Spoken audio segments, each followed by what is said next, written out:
बहुत समय पहले मगध राज्य में एक युवक बुद्ध के पास पहुंचा। उसके कपड़े मैले थे, चेहरा थका हुआ और आंखों में आंसू। उसने कहा, भगवान, मेरा जीवन समस्याओं से भरा हुआ है। जहां देखो वहां निराशा है।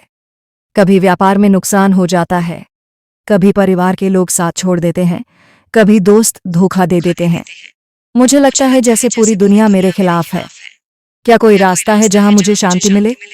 बुद्ध कुछ देर शांत रहे, फिर धीरे धीरे बोले, तुम मेरे साथ आओ। दोनों पास के गांव में पहुंचे। बुद्ध ने युवक से कहा, इस गांव के हर घर में जाओ और उनसे पूछो कि क्या उनके जीवन में कोई समस्या नहीं है। अगर तुम्हें एक भी ऐसा घर मिल जाए जहां कोई दुख ना हो तो मुझे बताना। युवक चला गया।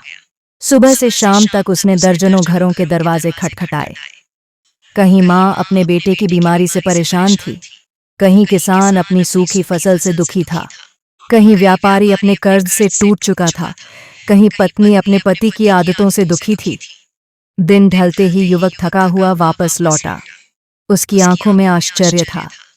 उसने कहा, भगवान, मुझे एक भी ऐसा घर नहीं मिला जहां कोई दुख, कोई समस्या न हो। बुद्ध मुस्कुराए और बोले, यही सच्चाई है। समस्या से भागने का मतलब है जीवन से भागना। जिसके पास जीवन है उसके पास संघर्ष है।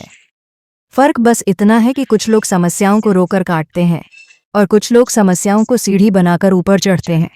फिर बुद्ध ने एक उदाहरण दिया। देखो, कमल का फूल गंदे और कीचड़ भरे पानी से ही निकलता है। अगर वह उस गंदगी से भाग जाए तो कभी खिल ही नहीं पाएगा, लेकिन वह कीचड़ को स्वीकार करता है और उसी से अपनी खूबसूरती रचता है।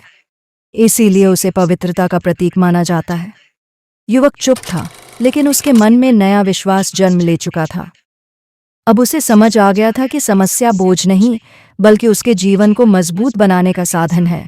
याद रखो, यदि सांस चल रही है तो चुनौतियां भी होंगी। समस्या से भागना अंधेरे में भागने जैसा है।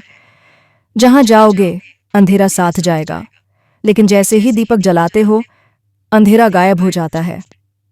वैसे ही जब आत्मविश्वास जलता है तो समस्या समस्या नहीं रहती, वो अवसर बन जाती है। समस्या से डरना नहीं है, उसे स्वीकार करना है। हर कठिनाई आपको अगले स्तर तक ले जाती है, और जो व्यक्ति खुद पर विश्वास रखता है उसे पूरी दुनिया रोक नहीं सकती।